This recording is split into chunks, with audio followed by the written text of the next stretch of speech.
ce qu'on a commencé de voir un peu sur la prière. Et vraiment, j'attire toute votre attention. Comprenez la différence qu'il y a entre prédication et enseignement. La prédication de l'évangile, c'est souvent une manifestation de puissance. On prêche l'évangile, vous devez être réceptif, bien évidemment, mais c'est Dieu qui va opérer quelque chose dans votre vie. Vous me suivez pour l'instant? L'enseignement, ce n'est pas forcément quelque chose où vous allez avoir des démonstrations. L'enseignement, ça demande que vous soyez simplement concentré et que vous puissiez recevoir vraiment cet enseignement. Ce n'est pas juste de l'entendre, c'est de l'écouter véritablement et de le recevoir. Parce que ces choses qu'on partage là, comme j'aime le rappeler, sont des choses qui sont simples en fait. On ne va pas chercher des choses compliquées, on ne va pas chercher des nouvelles révélations, etc. L'écriture, c'est l'écriture. La prière, en réalité, est quelque chose de simple. Est-ce que je peux entendre un amen? La prière, c'est quelque chose de simple. C'est nous qui l'avons rendu compliqué. Et mon but dans cette série là sur la prière, c'est de revoir simplement des principes spirituels qu'il nous faut connaître pour pouvoir avoir une prière efficace. Parce que le tout, ce n'est pas juste de prier. On s'en fiche de prier si vous priez des heures par jour, mais que tous vos sujets de prière ne sont pas exaucés, ça n'a aucun intérêt. Okay? Des fois, il vaut mieux dire 2 mots et être exaucé plutôt que prier pendant 6 mois sans être exaucé. Amen. Donc on est en train de voir ensemble ces principes-là. Parce que moi, je n'invente rien, tout est dans la parole de Dieu, il faut y revenir constamment. Ces principes qui nous permettent d'être efficaces dans la prière. Okay? Donc pour ça, il faut vraiment que vous soyez concentrés. Il faut que vous reveniez, c'est des messages sur lesquels on ne peut pas tout recevoir dès la première fois. Je vous le dis sincèrement, on ne peut pas tout recevoir dès la première fois. Même si ce n'est pas compliqué intellectuellement, c'est quand même profond. Donc prenez l'habitude soit de prendre des notes, comme je le dis souvent, soit de retourner écouter les messages sur YouTube pour pouvoir s'arrêter sur certains points, certaines choses qu'on a abordées ensemble. Okay? Et puis, il faut que ces choses-là, vous les fassiez mûrir en vous. Ce n'est pas tout d'écouter ici, et puis après on rentre à la maison, on oublie le message. Franchement, vous n'avancerez pas. Vraiment, si vous voulez avancer, si vous voulez grandir, c'est comme je l'ai toujours dit, un étudiant, s'il écoute que le cours au moment du cours, il ne réussira pas son examen. Il faut qu'à la maison, il reprenne le cours. Il faut qu'il revienne sur le cours. Il faut qu'il apprenne. Il faut qu'il le comprenne. On est d'accord? Et nous, on est des étudiants de Dieu. Amen. Alléluia. Il y en a qui sont contents d'être étudiants encore. Hein. Alléluia. Voilà, donc, tu peux passer les diapos. On va aller sur la diapo, la prière décisive dans le combat. La prière décisive dans le combat. Voilà, on s'était arrêté sur ça. Super. On s'était arrêté sur ça. Et je vais faire quelques lectures que je vais enchaîner les unes après les autres pour qu'on se replonge un petit peu dans cette réalité-là. Première lecture que vous connaissez, Daniel chapitre 10, du verset 11 au verset 13. Daniel chapitre 10, verset 11 à 13. Puis il me dit, Daniel, homme bien-aimé, sois attentif aux paroles que je vais te dire et tiens-toi debout à la place où tu es, car je suis maintenant envoyé vers toi. Lorsqu'il m'eut ainsi parlé, et il me dit, Daniel, ne crains rien, car dès le premier jour où tu as eu à cœur de comprendre, écoutez bien ce que je suis en train de dire, dès le premier jour où tu as eu à cœur de comprendre et de t'humilier devant ton Dieu, tes paroles ont été entendues et c'est à cause de tes paroles que je viens. C'est-à-dire, moi je suis qu'un envoyé, à cause de tes paroles, Dieu m'a envoyé. Ok? Le chef du royaume de Perse m'a résisté 21 jours. On sait que bien sûr, il représente l'ennemi de nos âmes, hein, Satan. Mais voici, Michael, l'un des principaux chefs, est venu à mon secours et je suis demeuré là auprès des rois de Perse. Alors ça, on aura l'occasion peut-être de le voir ensemble dans notre étude, puisqu'on va parler un petit peu des choses spirituelles. On va se rendre compte qu'il y a plusieurs anges, ok? Et selon les anges, ils ont des rôles différents, ok? Alors on lit ensemble Apocalypse chapitre 12, verset 12 aussi. Apocalypse 12, 12.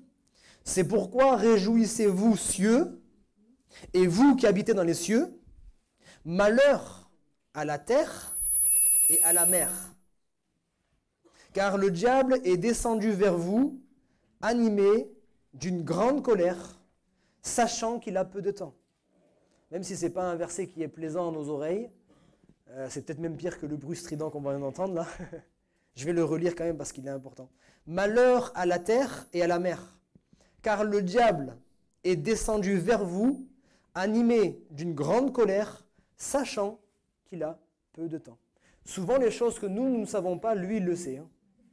Si nous ne savons pas que nous sommes en guerre, lui, il le sait. Si nous ne savons pas qu'il reste peu de temps, lui, il le sait. Si nous ne savons pas qu'il y a une puissance dans la prière, lui, il le sait. Si nous ne savons pas qu'il y a une puissance dans le sang de Jésus, lui, il le sait. Amen.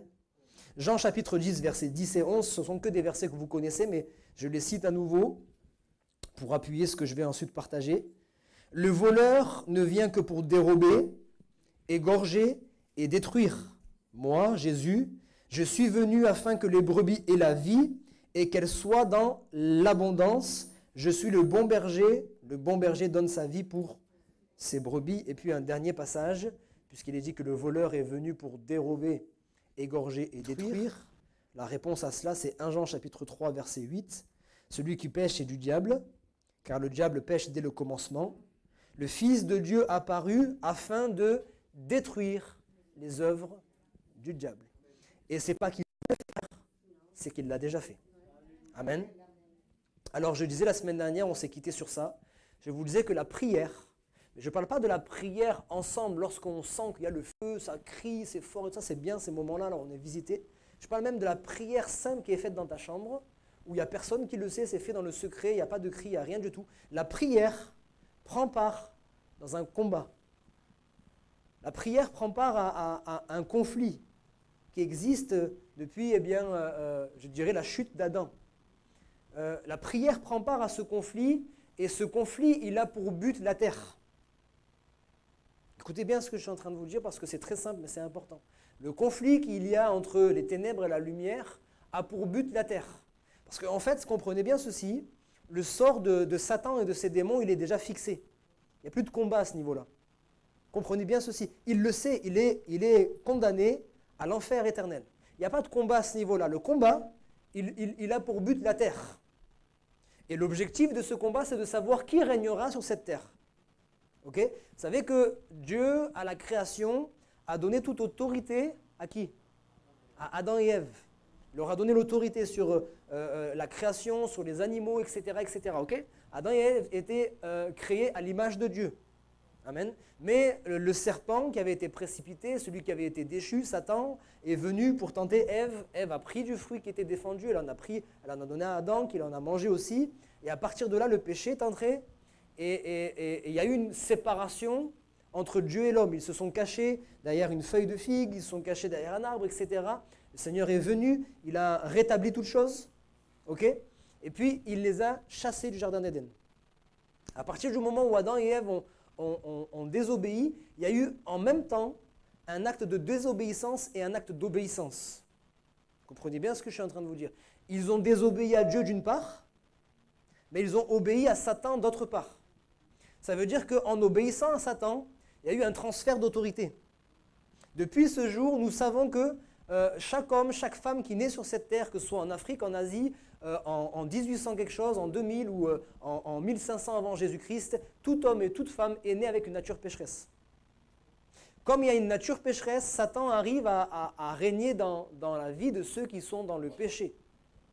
Ok ? Et comme il arrive à régner dans la vie des gens, il arrive à régner d'une certaine manière sur cette terre. Est-ce que vous me suivez pour l'instant ? Maintenant, Dieu n'a pas dit son dernier mot. Dieu, depuis toute éternité, avait déjà prévu un plan rédempteur. Il fallait qu'il envoie son propre Fils, Jésus-Christ, pour libérer l'homme de l'emprise du péché, de l'emprise de Satan. Et donc, le combat, il n'est pas encore terminé. Parce que, en fait, si Dieu gagne une âme, derrière cette âme-là, il peut gagner une famille. Amen. Derrière cette âme-là, il peut gagner une entreprise. Derrière cette âme-là, il peut gagner un quartier. Derrière cette âme-là, il peut gagner plusieurs personnes. Et le but, c'est que plus il y a des hommes et des femmes qui appartiennent à Jésus-Christ, plus Jésus-Christ va pouvoir régner sur cette terre. Parce que Jésus-Christ ne peut pas régner comme ça en tant que tel. On ne peut pas juste dire Jésus règne. Non, il règne au travers de nos vies. Nous sommes ses ambassadeurs, les ambassadeurs de son royaume. Et pour qu'un roi soit puissant et puisse régner sur un territoire, il faut qu'il ait des sujets en qui il puisse régner. Amen, des sujets qui lui obéissent. Voilà pourquoi nous sommes, nous influons les choses qui se passent sur cette terre. Amen. Nous avons besoin de prier particulièrement. Je l'ai dit encore hier à la jeunesse, vous priez beaucoup pour la jeunesse. Priez pour leurs études, priez pour que Dieu les conduise. Parce qu'on a besoin aussi d'avoir des chrétiens qui sont élevés dans la société. Amen. Pas qui cherchent les choses élevées, mais qui sont élevés et qui vont pouvoir à un moment donné, dans des crises, dans des moments de crise, avoir une influence sur le pays. Okay ? Si tous les chrétiens ne sont que dans des postes où il n'y a pas d'influence, eh bien, on ne peut pas s'attendre non plus à ce que le pays change. C'est bien de prier pour les autorités, mais les autorités ne croient pas en Dieu. Okay, ils peuvent être dirigés par Dieu, mais Dieu laisse toujours le libre arbitre. Donc on a besoin de prier. Je ne dis pas forcément que le président à chaque fois doit être chrétien. Hein. Okay, c'est quand même très rare, et même quand c'est le cas, c'est compliqué, parce que la politique, c'est compliqué. Mais des gens qui sont quand même élevés à des postes où il y a une influence, okay, il y a de l'impact. Donc priez véritablement pour ça. Amen. Donc je disais, la prière prend une part active dans un conflit, et le but c'est de savoir qui régnera sur la terre. Il y a une particularité dans ce conflit, que vous connaissez très bien, c'est que en réalité la victoire a déjà été prise. Vous avez le droit de dire des grands amen par rapport à ça. La victoire a déjà été prise. Et c'est le paradoxe que nous vivons tous. Okay, ça veut dire que nous sommes l'armée de Dieu et nous sommes la seule armée au monde, comme je dis souvent, qui part en guerre en état déjà victorieux, mais qui part quand même en guerre. Ok, hein, j'aime bien donner des exemples. Moi bon, ça c'est ma vie passée, hein, mais la boxe, ça m'a permis, ça m'a pas sauvé la vie, mais ça m'a fait sortir du quartier, etc. etc. Donc j'étais passionné de boxe. Et je peux le dire, avant, c'était une idole. Maintenant, c'est plus une idole, hein, je vous rassure tout de suite. Avant, c'était Mike Tyson. Mike Tyson, vous connaissez un petit peu au moins?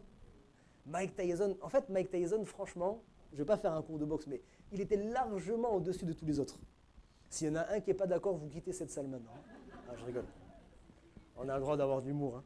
Mike Tyson était largement au-dessus de tous. Mais malgré le fait qu'il était au-dessus, souvent même on disait qu'avant de monter sur le ring, il avait déjà gagné. Juste, il montait sur le ring, il te regarde dans les yeux, tu te décomposes. C'est vrai ou pas? Les gens disaient ça, il avait souvent remporté le combat avant. Mais malgré le fait qu'il était quand même, on va dire, victorieux, il allait quand même combattre. Vous me suivez? C'est un petit peu la même chose qu'on retrouve. Jésus-Christ a déjà remporté le combat. Il a remporté la victoire sur la mort, sur le péché, sur la maladie, sur Satan, sur les dominations, les puissances des ténèbres, etc. etc. Mais malgré ça, le combat continue. Les hostilités sont toujours ouvertes. Pourquoi? Voilà pourquoi je vous rappelle juste des choses qui sont très simples, mais qui sont importantes.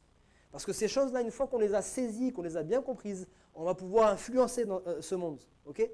Dieu laisse encore la liberté à l'ennemi de faire certaines choses parce qu'il laisse le libre arbitre à l'homme. On revient toujours à ces choses-là.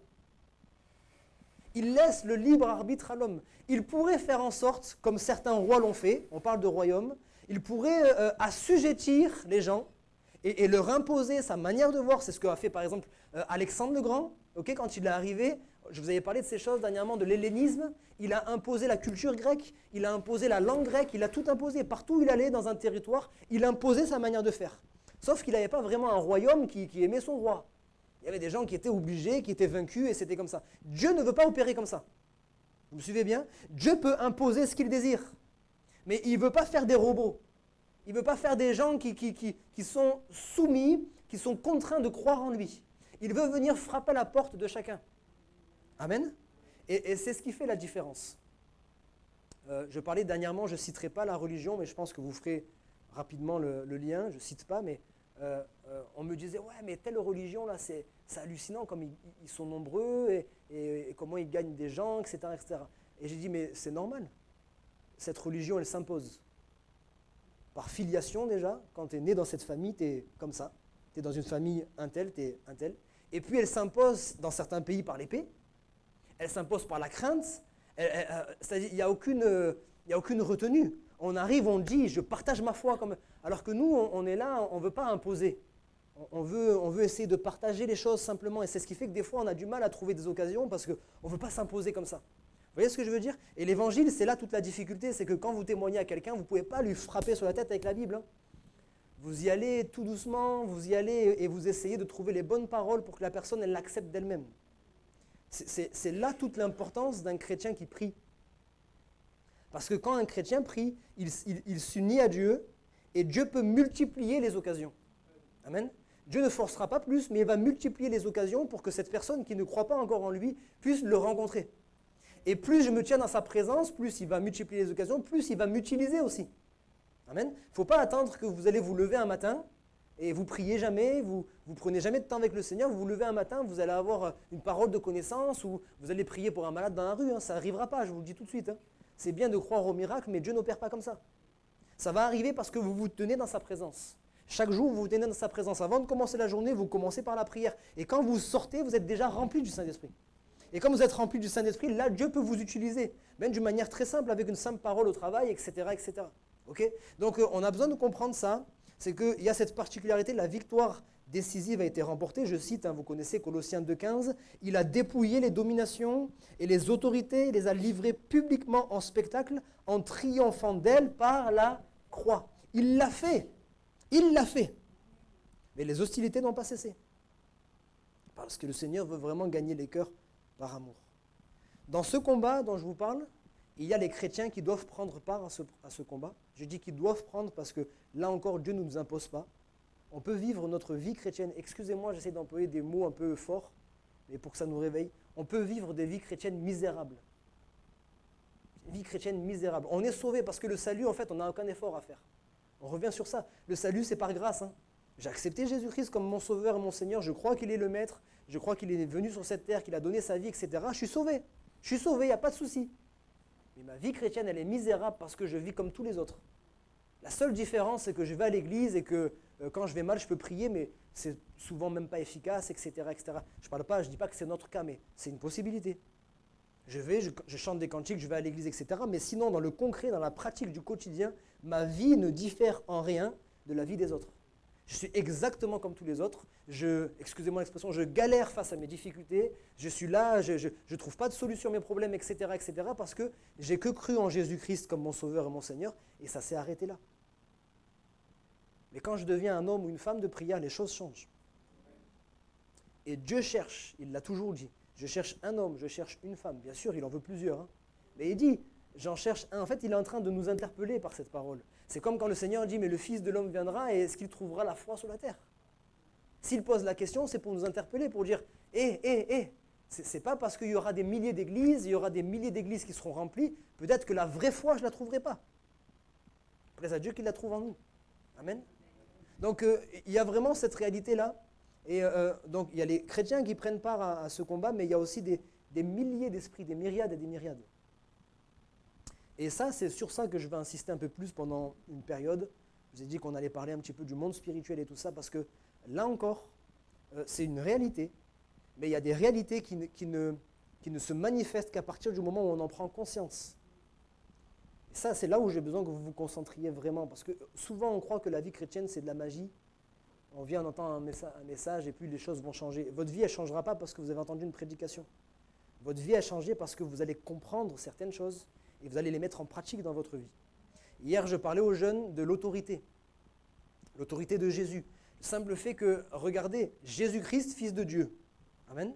Depuis sa naissance. Il y en a qui disent il est devenu Fils de Dieu au moment du baptême. Non.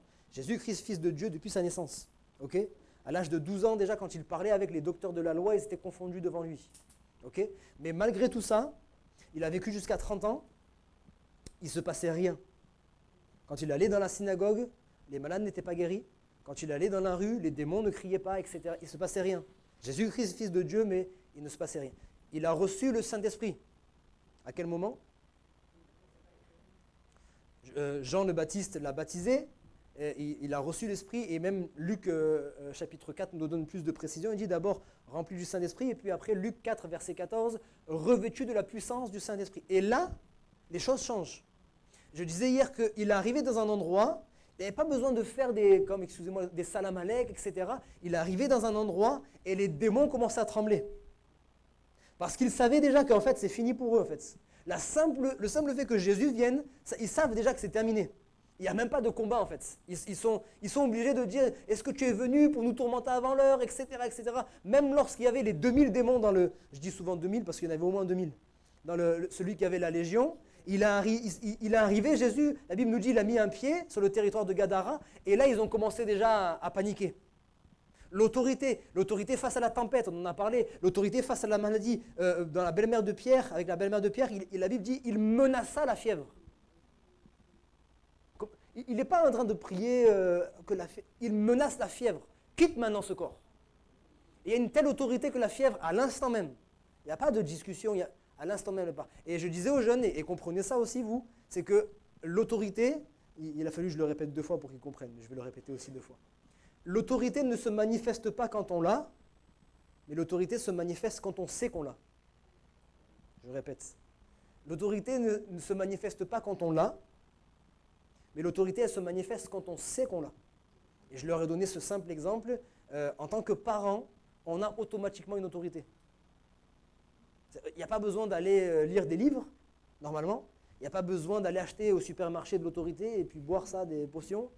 Non, on devient parent, on a une autorité en tant que parent. Maintenant, le parent qui ne sait pas qu'il a cette autorité, même s'il a l'autorité, puisqu'il ne le sait pas, il ne peut pas la manifester. Et c'est ce qui fait qu'il y a des familles où il y a un déséquilibre. Parce que les parents ne savent pas, mais les enfants, par contre, ils ont retourné le truc et ils ont une autorité sur les parents. Et ça fonctionne. Malgré qu'ils aient reçu une autorité, puisqu'ils ne le savent pas, ils ne sont pas capables d'utiliser cette autorité.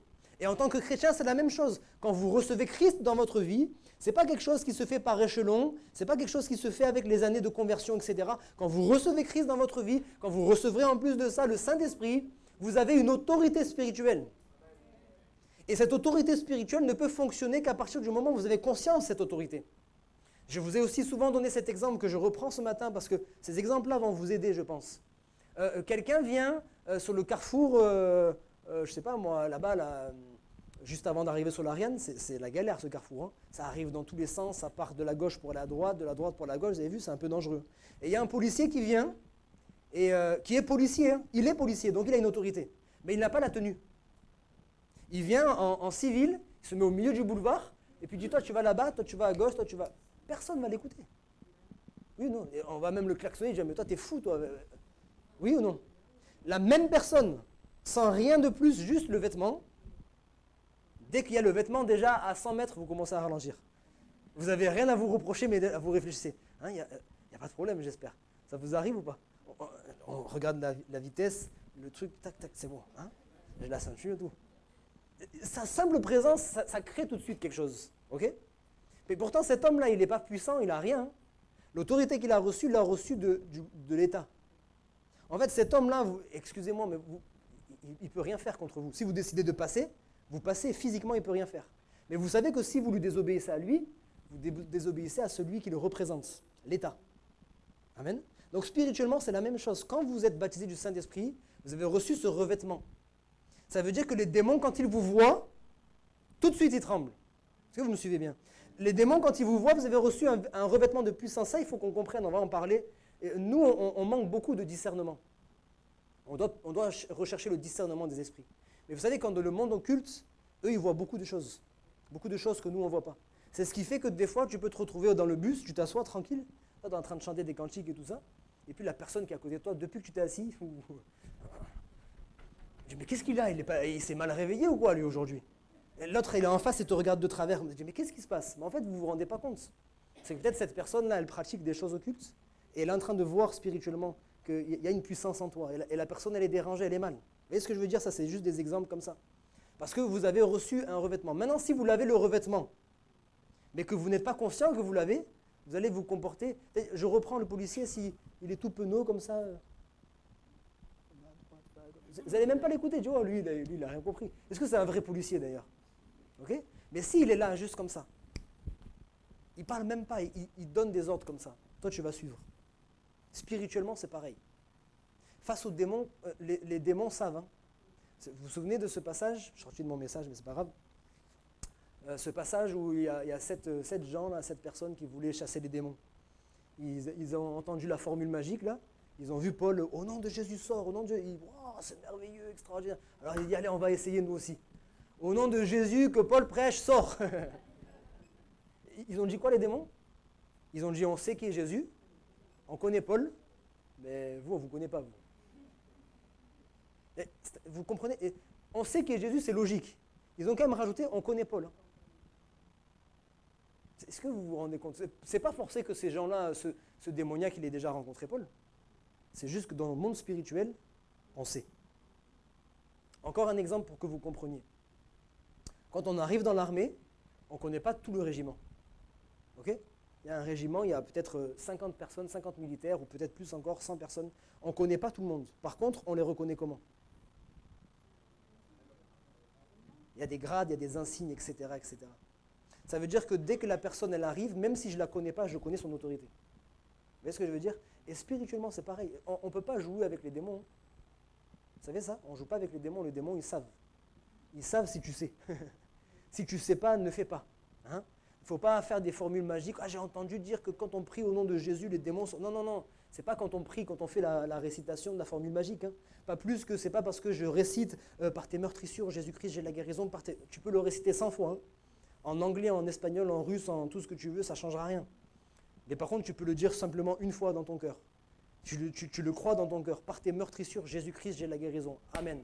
Alléluia, c'est réglé. Et puis maintenant, tu es guéri. Donc, on a besoin de comprendre ces réalités spirituelles. Okay? Il y a des milliers d'esprits qui prennent part à ce combat. Quand je parle de milliers d'esprits, je parle des esprits de Dieu, les anges, et les esprits qui sont avec Satan. Il y a déjà un combat constamment. Constamment, tous les jours, il y a un combat entre les ténèbres et la lumière.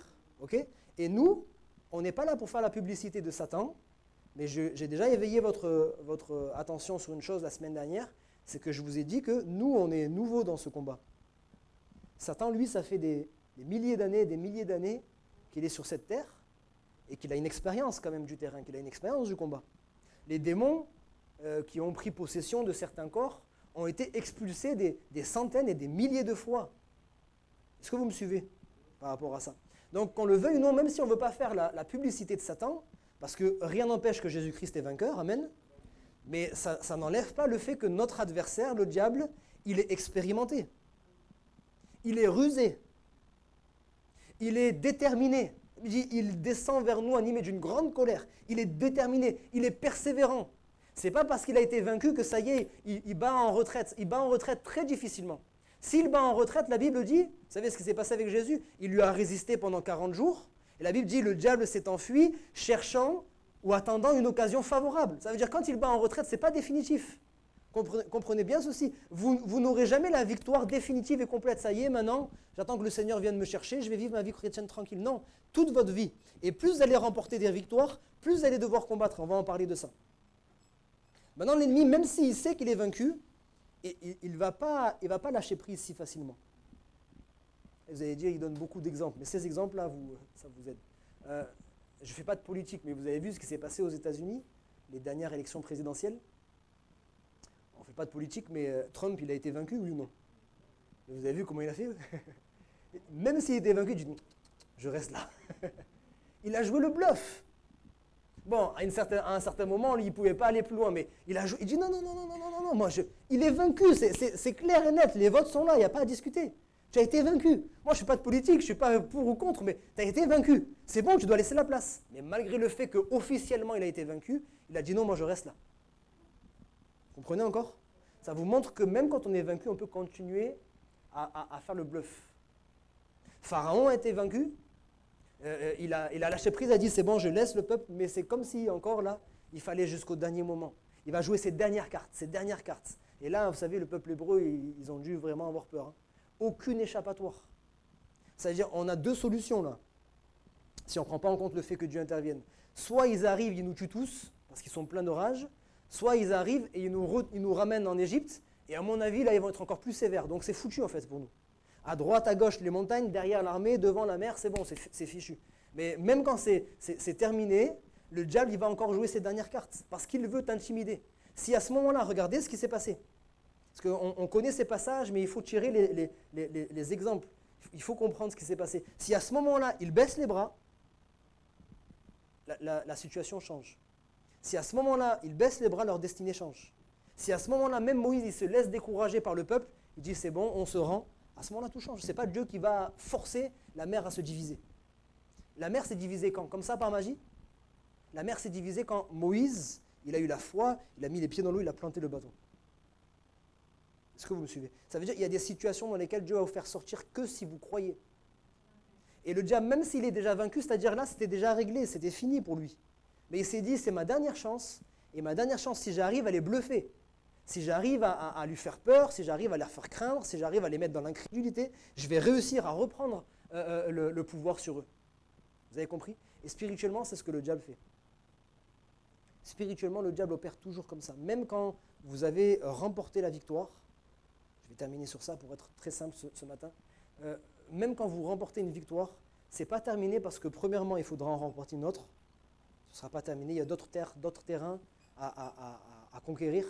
Mais en plus de ça, il faut protéger maintenant ce qu'on a récupéré. On parle vraiment, c'est le vocabulaire que Dieu a utilisé. Il a parlé d'un vocabulaire de guerre, de combat, de bataille, etc., etc. Et quand on part en guerre, qu'on a un empire, c'est bien d'élargir les frontières. Il faut être capable de les protéger aussi. Amen. Ça veut dire quoi? Dieu t'a permis de remporter une victoire sur le terrain de la maladie. Tu as été guéri. J'ai donné ce témoignage dernièrement. Les chrétiens, un mardi après-midi, très simplement, ont prié pour moi parce que j'avais des fortes allergies, tellement fortes que j'arrivais plus à respirer, j'étais fatigué constamment, etc. Donc il n'y a rien de grave, je n'allais pas mourir de ça. Mais vraiment, ça m'empêchait de servir le Seigneur à fond et tout ça. Et puis un jour, j'ai dit, oh, j'en ai marre. Vous avez prié pour moi. Ils ont prié pour moi. Les murs n'ont pas tremblé ni rien. Mais quand même, quand ils ont prié pour moi, j'ai ressenti dans mon cœur quelque chose qui s'est passé. Et à partir de ce jour-là, instantanément, j'ai été guéri des allergies. Mais je vous dis que ce n'était pas des allergies une fois toutes les 3 semaines. Hein. C'est des allergies de tous les jours, tous les jours, tous les jours, tous les jours, tous les jours. J'ai été guéri. Sauf que depuis ce moment-là, au moins à 4 ou 5 reprises, le diable est revenu. Je me lève le matin, j'ai le nez qui me gratte, j'ai du mal à respirer, etc., etc. Et je suis dans ma journée, je ne réfléchis même pas. Et je peux passer une journée avec les allergies. Je commence, je dis, attends, mais j'ai été guéri, moi. Oh, qu'est-ce que tu es en train de faire là? Ça c'est du bluff. J'ai été guéri. Et à chaque fois que je reproclame la guérison, simplement, je ne redemande pas la guérison, c'est fait. Mais je proclame la guérison, je dis ce que le Seigneur fait, il le fait parfaitement. Il ne reprend pas ce qu'il a donné. Il m'a donné la guérison, je suis guéri. Il n'y a plus d'allergie en moi. Et à chaque fois, à l'instant, ça repart. Vous avez remporté une victoire sur le terrain du baptême de l'Esprit. Ça nous est tous arrivé. Hein. On est baptisé du Saint-Esprit dès le lendemain à notre réveil. Hier, ce qui s'est passé, c'était... ouais, tu as été pris dans l'ambiance. Il y avait des chants, il y avait ceci, il y avait cela. Ouais, c'est ton imagination qui a parlé. Tu n'as pas vraiment été baptisé du Saint-Esprit. Ça vous est arrivé à vous aussi? Gardez le terrain. C'est ça, garder le terrain. Ça veut dire que même si ça y est, c'est fait, on a remporté la victoire, on a été baptisé du Saint-Esprit, le diable va venir encore prendre le terrain. Parce que si à ce moment-là, même si tu as été baptisé du Saint-Esprit, si à ce moment-là, tu baisses les bras et tu dis, ouais, c'est vrai, j'ai pas été baptisé du Saint-Esprit, ça ne changera rien. Hein. Tu l'as été. Hein. Mais sauf que tu ne vivras plus la vie de l'Esprit. On est d'accord pour ça? Et c'est vrai pour toute chose, c'est vrai pour la délivrance. Des fois, on a été libéré de certaines addictions dans nos vies. On a été libéré à un moment donné, il ne s'est rien passé dans notre corps ni quoi que ce soit, mais il y a eu une délivrance qui a été faite spirituellement. Voilà pourquoi on a besoin de voir le monde spirituel. Il y a des liens, on ne parle pas que de possession, il y a des liens. Il y a des démons qui sont là et qui nous tiennent liés. Et là, je vais peut-être vous choquer. Hein. Un chrétien né de nouveau n'est pas possédé. Ça, c'est clair, on est d'accord pour ça? J'entends des prédications comme ça, c'est n'importe quoi. On va s'appuyer sur le fait que, ah mais regardez, il y avait une femme, elle était dans la synagogue, et malgré qu'elle était dans la synagogue, elle était possédée par un démon. Mais c'était une synagogue, elle n'avait pas encore reçu Jésus-Christ. On ne mélange pas n'importe quoi, ça n'a rien à voir. Okay? Un chrétien né de nouveau, parce que bien sûr aussi des fois on peut se tromper, on a l'impression qu'il est né de nouveau, mais un vrai chrétien né de nouveau, dans l'absolu, il n'est pas possédé, impossible. Par contre, un chrétien né de nouveau peut être lié par certaines choses. Ok? Ça, il faut qu'on le comprenne. Il ne faut pas se dire, ah, mais je suis chrétien né de nouveau. Non, non, il y a encore des liens. Des fois, il peut y avoir des liens, c'est-à-dire que je suis né de nouveau, j'ai accepté Jésus-Christ, etc. Mais il y a des choses juste qui ne vont pas m'empêcher d'aller en enfer, mais ici, d'aller au paradis. Mais ici-bas, là, sur cette terre, dès que je veux avancer, il y a comme quelque chose qui me tire toujours en arrière. Il y a cette addiction qui est là dans ma vie et qui fait que je n'arrive pas à me mettre pleinement devant Dieu parce qu'à chaque fois que je viens pour prier, il y a cette culpabilité qui revient par rapport à ce péché qui est récurrent, etc. etc. Je n'ose pas me mettre à servir parce qu'il y a ce péché, etc. etc. C'est des liens. Donc quand on prie et qu'on prend autorité spirituellement, ce lien, il est brisé. C'est spirituellement qu'il est brisé. Nous, on ne le voit pas. Si on ne veut pas en prendre conscience, on rentre à la maison et la tentation, elle sera encore là, même si le lien est brisé. La tentation, elle est là pour prendre cette chose qu'on n'a pas le droit de prendre. Et si on n'a pas conscience qu'on a été délivré, je dis, bah, de toute façon, c'est comme d'habitude, je continue à prendre parce que je n'ai pas le choix. Alors qu'à ce moment-là, si tu as pris conscience que tu as été délivré, la tentation, elle est là, mais tu dis non, j'ai reçu l'autorité de refuser, j'ai reçu l'autorité de résister à la tentation. Amen. Et même si je le prends, parce que ça nous arrive à tous, quand je me relève, je dis non, non, c'est pas que je suis lié à nouveau. Je ne suis pas lié à nouveau, je suis tombé, mais le Seigneur me fait grâce, il me relève. Ça y est, j'ai compris à nouveau que à chaque fois que je ne veille pas, je tombe. Tu ne m'auras pas 2 fois. Tu ne m'auras pas 2 fois. Je sais qu'à tel endroit, il y a la tentation. Je sais qu'avec telle personne, il y a la tentation. Je sais que dans mes habitudes, il y a la tentation. Donc maintenant, je vais veiller. Amen. Et ces choses-là, quand on les a remportées, on doit garder le territoire. Garder le territoire, parce qu'il n'a pas dit son dernier mot. L'ennemi n'a pas dit son dernier mot. Amen. On peut terminer par la prière. Que Dieu nous aide à comprendre ces choses, à garder ces choses. Soul and sing His praise. Sing his praise aloud.